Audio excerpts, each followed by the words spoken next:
welcome to today's video. Today I will be reviewing some of the Wizarding World books that came out last year.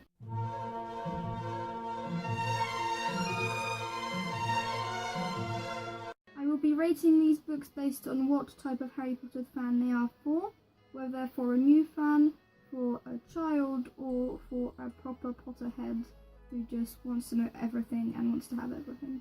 So these books will be mostly in English, some of them are just translated from English, and they've mostly come out in 2017. Some of them are from 2016, but I got them in 2017 and I still wanted to review them.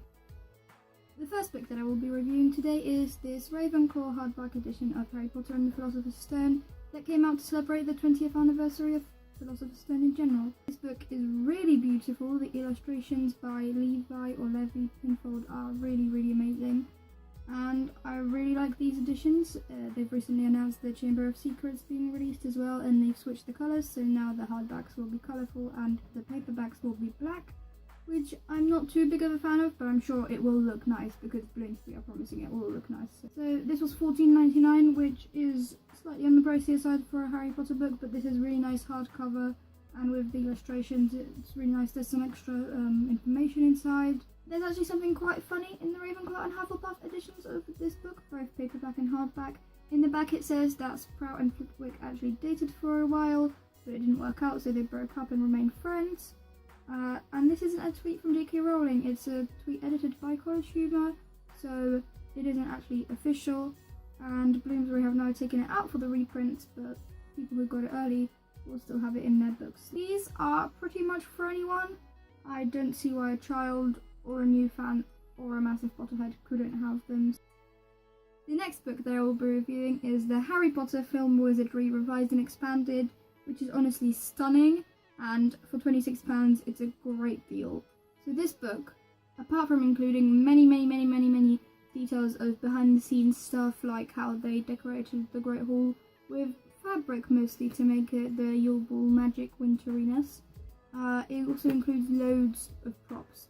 It includes a Quidditch program, includes a half-scale Marauders map, it includes some educational decrees, it includes Harry's letter, and many more things. And it's really great. It also includes some exclusive behind-the-scenes pictures that you can't find anywhere else, which is nice. And I definitely recommend this book, mostly for Potterheads, because there's so much information in it that I doubt anybody else would be able to read through the whole book. Up next is The Dark Arts, a movie scrapbook, which includes information from both the Harry Potter and Fantastic Beasts films. It is quite short, but that doesn't mean it's bad. It's got some props in it, like Dumbledore's letter to Grindelwald about their disagreement over for the greater good. It's got a Sirius Black Wanted poster, it's got a card with Order of the Phoenix members, and many more things. I really like it for $14.99. There's not much information in there for me. Yes, some of it I didn't know, but for the most part, I could sit down at any given moment and write this book without any other research, which isn't a bad thing, because it means it's great for new fans who want to find out more about Harry Potter, and for children, because it's displayed really nicely and it's really easy to read. And now we have British Library's Harry Potter, A Journey Through the History of Magic, which is honestly great. It's very interesting, has lots of information, both from Harry Potter universe and our Muggle magic universe. It's great for £21. I really enjoyed it. I went to the exhibition, and there will be a video on that later once the exhibition in London is closed, so that people who want to see it won't get any spoilers. Yeah, it has lots of information. It has Jim Kay's drawings that he did for the illustrated editions. It has some of J.K. Rowling's original drafts and plans, which were my favourite part of the exhibition. And it has some information from the general history of magic, including divination and palmistry and astrology and astronomy, and what's the difference between those two. And I found it very interesting. I loved the book.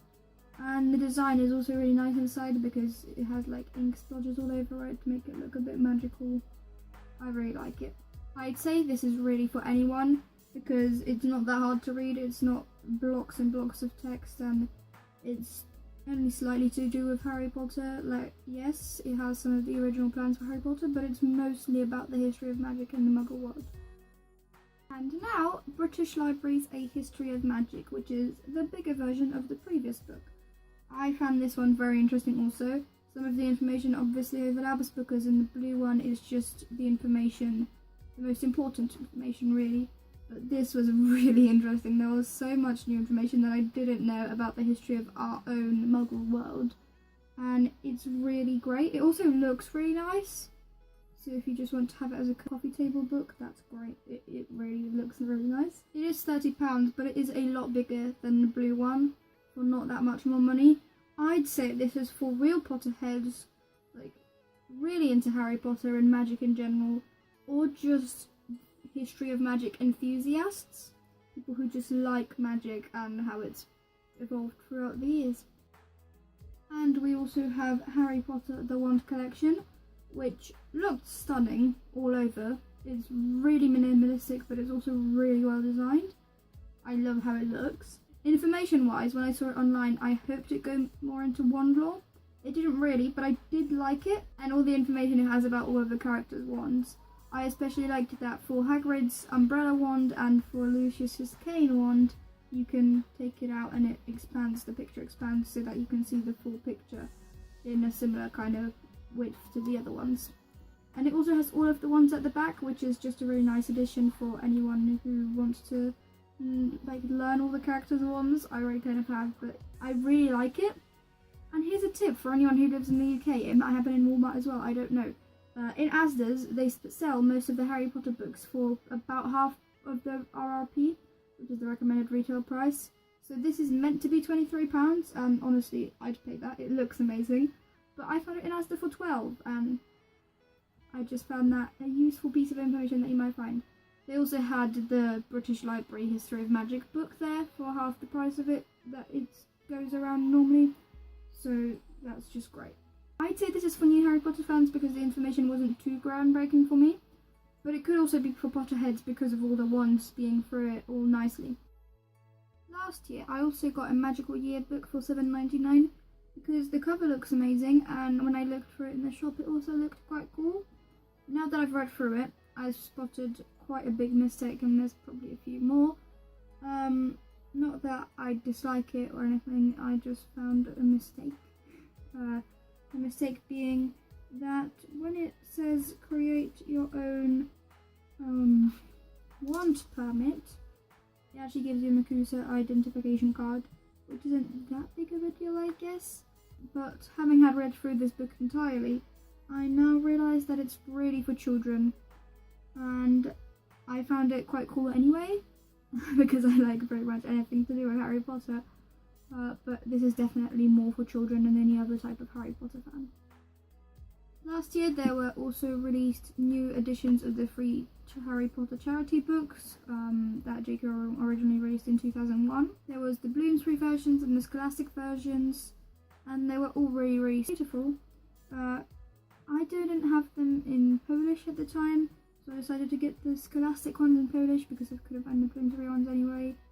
And they were 25 zlotys each, which is round about £5, but I know that they're slightly more expensive in England. Content-wise, they're exactly the same as my Hogwarts Library editions, and I'm assuming the original editions as well. And I'd say that these are for Potterheads, because who would want to read a textbook, a guidebook, and a children's storybook from Harry Potter other than a proper Potterhead? We also got Harry Potter and the Cursed Child in paperback last year for $7.99. I actually bought it for £4. On the day that I found out I will be going to see Cursed Child, which was the 3rd of October. Content-wise, it's literally exactly the same story, but with a few extra bits and bobs. For example, Harry Potter's family tree, which I found quite interesting, including Clement Potter. But I really like it. It's paperback, which means it's smaller, which means it's easy to take anywhere. And it's nice to have the choice to read it both in paperback and hardback. And I'd say this is for proper Potterheads, because you kind of need to understand how this is a Harry Potter story when it's about Albus, not Harry. Next up is The Case of the Beasts, which I think is quite similar to Harry Potter Film Wizardry. It's almost exactly the same stuff, but for Fantastic Beasts this time. And it's really nicely designed. There's a little niffler trying to get out of it, and it looks like Newt's case, and it's magnetic to open it, and it has the same design as the inside of Newt's case. It also has some props in it. It has the map, the Mappa Mundi, I'm probably saying really wrong. It has some of the wanted posters, and it has some newspaper scrappings from the movie, and it's designed by Mina Lima, and so is the film Wizardry, and I love everything Mina Lima do. It's honestly amazing how much they've designed for the Harry Potter universe, and if you don't know who they are, look it up. The House of Mina Lima in London is also an amazing place. Yeah, I really like it. There's lots of behind the scenes information.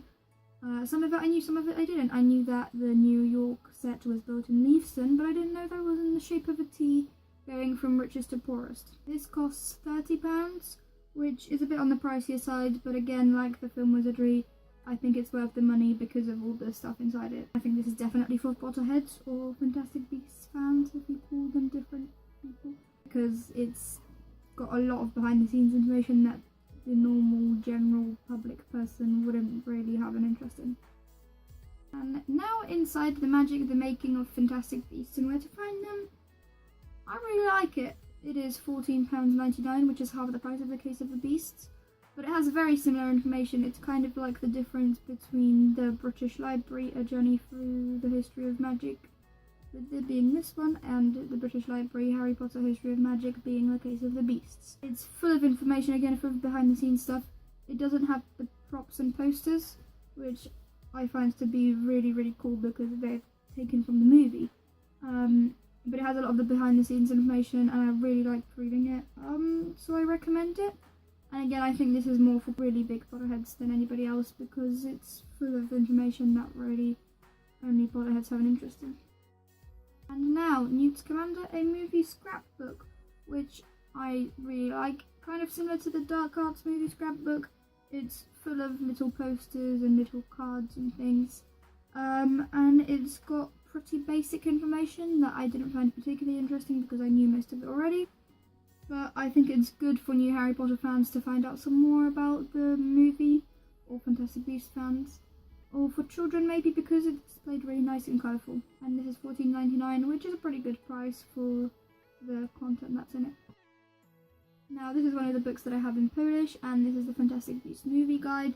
It's paperback and it was 19 zlotys, which is around about £4, but it's probably slightly more expensive in England. Got a lot of the pictures from the movie and a lot of information about the movie. I mostly knew it, so wasn't that interesting for me, though I did read it at a time where I was very, very excited about the Fantastic Beasts movie, so I found it really quite cool. And I'd say this is for Harry Potter fans, really, because it looks nice and it's got a lot of information about the movie, but it's not like any behind the scenes stuff or information we didn't really know already, if you've spent loads of time researching this movie. This is the final Wizard and World book that I will be reviewing today.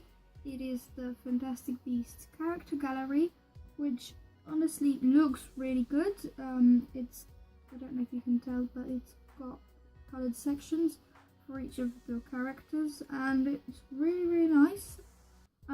Again, not much groundbreaking information for me, personally. It was 35 zlotys, which is around £7. So it might be around the same price in England. Again, I think this is more for new Harry Potter fans, and I did enjoy it because I went through the whole thing, but I think this is for new Harry Potter fans or Fantastic Beasts fans. The only thing I would like to know about this book is there's a lot of mentions of Poland and Jacob in here, and I'm not sure if this is actual official information that Jacob is Polish, or whether it's just that this one is translated and it is in Polish, so there's more about Poland. So I didn't need to look into that. Yeah, I enjoyed making this video and I hope you enjoyed watching it. Thank you ever so much for watching it. I will see you in the next one, and bye-bye!